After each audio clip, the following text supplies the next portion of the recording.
नमस्कार दोस्तों। तो दोस्तों कैसे हैं आप सब। दोस्तों यदि आप लोग स्टेनोग्राफर का या फिर एलडीसी का यानी कि जैसे का अप्लाई करना चाहते हैं, यदि आप गवर्नमेंट जॉब लेना चाहते हैं तो आप इस वीडियो को लास्ट तक देखें। आपको एक बेहतरीन वैकेंसी के बारे में बताने जा रहे हैं। इसका अप्लाई तो बहुत पहले ही स्टार्ट हो चुका था, लेकिन अभी भी अप्लाई करने में 3 से 4 दिन का टाइम है। यदि आप लोग चाहें तो इसका अप्लाई कर सकते हैं। तो चलिए आपको सब कुछ अच्छा से बताते हैं। सबसे पहला बात यह है दोस्तों कि ये वैकेंसी कहाँ पे आई है। तो ये वैकेंसी इग्नू में आई हुई है। जैसा कि आप लोग जानते हैं कि इग्नू एक ओपन यूनिवर्सिटी है और ये सेंट्रल गवर्नमेंट के अंतर्गत आती है। तो यदि आप लोग चाहते हैं तो इसका अप्लाई कर सकते हैं। गवर्नमेंट जॉब पाने का एक बेहतरीन मौका आपके पास है। ओके, तो दोस्तों चलिए जल्दी से इसका जो भी इम्पोर्टेंट पॉइंट है आपको अच्छे से बता देते हैं, समझा देते हैं। इसके अलावा भी यदि आपके मन में कोई डाउट होगा तो आप कमेंट्स करिएगा, रिप्लाई देने का कोशिश करेंगे। ओके दोस्तों, जैसा कि आपको बताएं कि ये जो वैकेंसी आई है वो स्टेनोग्राफर के लिए और जूनियर असिस्टेंट कम टाइपिस्ट यानी कि जाट, इसको आप जैसे भी कह सकते हैं, इसको आप एलडीसी भी कह सकते हैं। ये सभी लेवल 2 का पोस्ट है और सबका जॉब नेचर सेम है। ओके दोस्तों, आइए आपको दिखाते हैं कि टोटल इसमें कितना कितना वैकेंसी है। इससे पहले आप लोग देख लें कि इसका अप्लाई 1 दिसंबर से स्टार्ट हो चुका था। लास्ट डेट 21 दिसंबर था, लेकिन एक्सटेंड होके अब ये 26 दिसंबर हो गया है। तो यदि आप लोग चाहें अप्लाई कर सकते हैं। 26 दिसंबर तक इसका लास्ट डेट है, जैसा कि आपको दिखा रहे हैं। जैसा कि आप लोग देख रहे हैं कि एग्ज़ाम फ़ी के बारे में भी साफ साफ लिखा हुआ है यहाँ पे। यदि आप यूआर कैटेगरी से आते हैं या फिर ओबीसी कैटेगरी से तो आपको 1000 पे करना पड़ेगा। यदि आप एससी, एसटी, ईडब्ल्यूएस या फिर फीमेल कैंडिडेट हैं तो आपको 600 पे करना पड़ेगा। तो दोस्तों आइए अब आपको वैकेंसी के बारे में बता देते हैं कि दोनों पोस्ट के लिए कितना कितना वैकेंसी है। और आपको एक बात बता दें कि इसका जो एग्ज़ाम लेगा वो एनटीए के द्वारा इसका एग्ज़ाम लिया जाएगा, नेशनल टेस्टिंग एजेंसी के द्वारा। ओके, और इग्नू जाट का एग्ज़ाम कुछ दिन पहले भी हो चुका है। यदि आप लोग दिए होंगे तो आपको पता होगा, इसका पैटर्न भी आपको पहले से पता होगा। यदि आप लोग लास्ट टाइम इसका एग्ज़ाम नहीं दिए थे तो आपको सब कुछ आगे बताते रहेंगे। ओके दोस्तों, आइए देख लेते हैं कि इसमें कितना कितना स्टेनो का और जैसे का वैकेंसी है। तो जैसा कि आप लोग देख रहे हैं कि जूनियर असिस्टेंट का इसमें जो टोटल वैकेंसी है वो 50 है। इसमें से यूआर के लिए 19 है, एससी के लिए 8 है, एसटी के लिए 4 है, ओबीसी के लिए 14 है और ईडब्ल्यूएस के लिए 5 वैकेंसी रिजर्व है। तो ये वैकेंसी का डिटेल्स हुआ दोस्तों।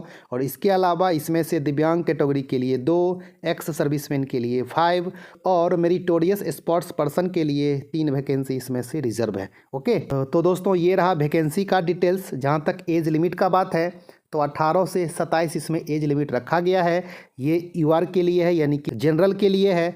यदि आप ओबीसी कैटेगरी से आते हैं तो आपको एज में 3 साल का छूट मिलेगा। इसका मतलब ये है कि यदि आपका एज 30 ईयर्स तक का भी है तब भी आप इसका अप्लाई कर सकते हैं। ओके, और यदि आप एससी एसटी कैटेगरी से आते हैं तो आपको एज में 5 साल का छूट मिलेगा। यानी कि यदि आपका एज 32 ईयर्स तक का भी है तब भी आप इसका अप्लाई कर सकते हैं, कोई दिक्कत नहीं है। ओके, तो दोस्तों ये रहा एज लिमिट का बात। और जैसा कि आप लोग देख रहे हैं कि ये लेवल 2 का पोस्ट है, जो एलडीसी का होता है, जैसे का होता है वही ये सेम लेवल का पोस्ट है, जूनियर असिस्टेंट कम टाइपिस्ट। ओके, और जहाँ तक इसेंशियल क्वालिफिकेशन का बात करें तो इसमें 12th पास मांगा जा रहा है। यदि आप 12th हैं तो यदि आप इंटर पास हैं तो इसका अप्लाई कर सकते हैं, कोई दिक्कत नहीं है। और इसमें टाइपिंग स्पीड थोड़ा सा ज़्यादा मांग रहा है। इंग्लिश में 40 का स्पीड होना चाहिए या फिर हिंदी में 35 का स्पीड होना चाहिए।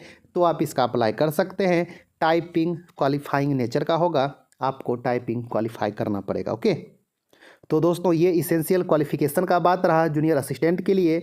और इसके बाद स्टेनोग्राफर का बात कर लें तो स्टेनोग्राफर में टोटल 52 वैकेंसी है और ये स्टेनोग्राफर लेवल 4 का पोस्ट है। ओके दोस्तों, इस 52 वैकेंसी में आप लोग अच्छा से देख लें।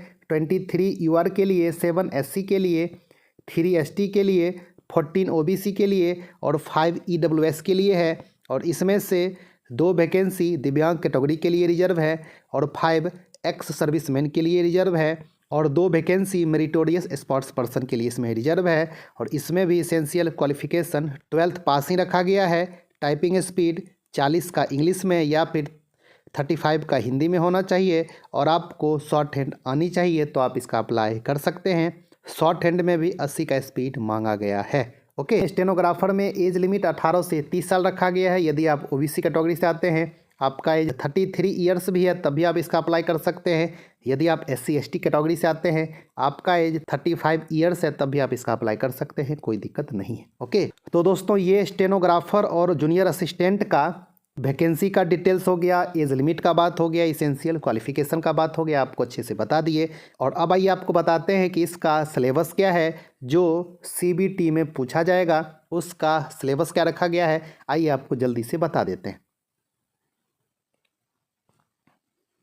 दोस्तों ये देखें, ये सिलेबस का डिटेल्स है और ये जूनियर असिस्टेंट और स्टेनोग्राफर दोनों के लिए सेम सिलेबस रखा गया है। मैथ से 30 क्वेश्चन पूछा जाएगा 30 नंबर का, रीजनिंग से 30 क्वेश्चन पूछा जाएगा 30 नंबर का, इंग्लिश या हिंदी उससे 30 क्वेश्चन रहेगा, GK से भी 30 क्वेश्चन रहेगा और कंप्यूटर नॉलेज से भी 30 क्वेश्चन रहेगा, यानी कि टोटल 150 क्वेश्चन होगा, 150 नंबर का होगा। ओके, आप जब CBT क्वालिफाई करेंगे उसके बाद जूनियर असिस्टेंट के लिए टाइपिंग होगी और स्टेनोग्राफर के लिए typing plus short hand test होगा। ओके, तो ये आपका सिलेक्शन प्रोसेस है दोस्तों।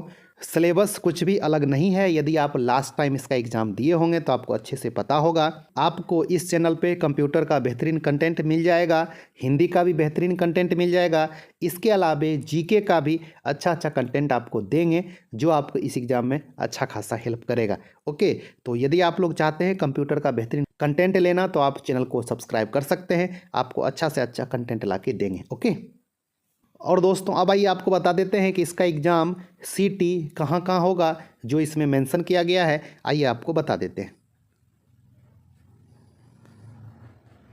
दोस्तों यहाँ पे देखें, एग्ज़ाम CT ज़्यादा जगह नहीं दिया गया है, आपका ओनली कोलकाता में, गुवाहाटी में, दिल्ली में, चेन्नई में और मुंबई में, इसी 5 जगह आपका एग्ज़ाम होगा। इसके अलावे कहीं भी एग्ज़ाम नहीं होगा। तो आप लोग देख लें कि आपके नियर बाय में कौन सा सिटी है। यदि आप लोग अप्लाई करना चाहते हैं, आपका प्रिपरेशन अच्छा खासा है, तो आप इसका अप्लाई ज़रूर करें और आप अपना गवर्नमेंट जॉब का सपना पूरा करें। ओके, और अब जहाँ तक निगेटिव मार्किंग का बात है दोस्तों, तो लास्ट टाइम जो इसका एग्ज़ाम हुआ था उसमें भी निगेटिव मार्किंग का कुछ भी मेंशन नहीं किया गया था।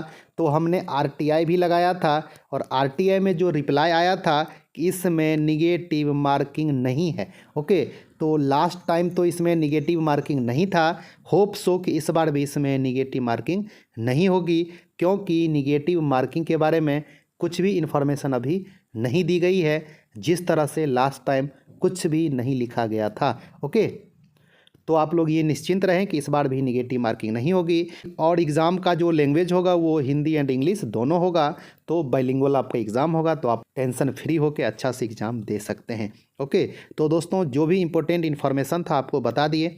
इसके अलावा भी यदि आपके मन में कोई डाउट है तो आप कमेंट्स करें, रिप्लाई देने का कोशिश करेंगे। यदि आप लोग कंप्यूटर का, हिंदी का और GK GS का एक बेहतरीन कंटेंट लेना चाहते हैं तो आप चैनल को सब्सक्राइब कर सकते हैं। ओके, तो दोस्तों मिलते हैं एक अच्छा खासा न्यू वीडियो लेके, तब तक के लिए धन्यवाद, नमस्कार।